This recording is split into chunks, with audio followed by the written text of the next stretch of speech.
আমরা বানাতে চলেছি চিকেন 65, তার জন্য আমরা নিয়েছি 1 কিলো বোনলেস।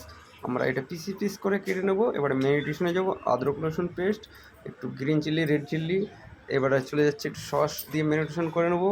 হালকা প্রোটিন করে নিয়েছিলাম আমরা, সেটা হচ্ছে কর্নফ্লাওয়ার ময়দা, ভালো করে মিক্স করে আমরা আধা ঘন্টা রেখে দেবো। এরপরে আমরা চলে যাব কড়াইয়ের দিকে, যেটা আমাদের তেল অটোমেটিক ঢালা হয়ে গেছে।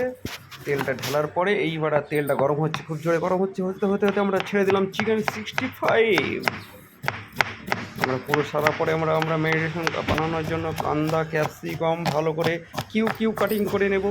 হালকা মির্চি একটু লম্বা সাইজে কেটে হয়ে গেল আমাদের চিকেন ফ্রাই। আমরা চলে যাচ্ছি এবার বানানোর জন্য তৈরি আমাদের সেই ভাতটি চালু হয়ে গেল। তেল ঢেলে দেবো হালকা হাতে, যেটাতে ফ্রাই হবে লসুন, আদরক, জিঞ্জার গার্লিক। এরপরে চালু হয়ে যাচ্ছে, আমরা হালকা হাতে লসুন ঢেলে দিলাম, হালকা হাতে আদরক রসুন ঢেলে দেওয়ার পরে চালু হলো, দিয়ে দিলাম একটু হালকা ফ্রাই করার পরে আমরা ঢেলে দেবো পেঁয়াজ মানে অনিয়ন মানে কান্দা। এবারে দেবো হালকা হাতে ক্যাপসিকাম, বলে তো ওই মোটা মোটা ঝালগুলা। এবার আমরা বানাচ্ছি, হালকা দিলাম মির্চি, এবারে দেবো হালকা হাতে কড়ি পাতা উড়িয়ে দিলাম।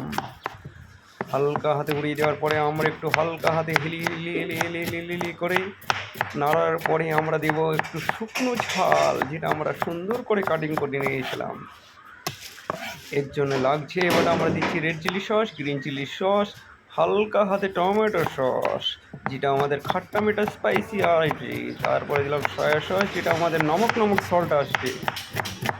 এরপরে আমরা হালকা হাতে ঢেলে দেবো সেই চিকেন চিল্লিগুলা, যেগুলো আমরা ফ্রাই করে রেখেছি। ওই তো ঢেলে দিলাম, দেখো দেখো কত সুন্দর লাগছে। ও সেই সেই সেই দারুণ দারুণ। হালকা হাতে হিলানোর পরে আমরা এটা হালকা নুন দেবো, একদম মনে মনে স্বাদ অনুসার। এবারে দেবো টেস্টিং পাউডার, মির্চি পাউডার, কালিমিরি পাউডার, যেটা আমাদের সুন্দর একটা সেক্সি আসবে। সরি, আমাদের কাছে স্প্রিং অনিয়ন পাতা নেই, তার জন্য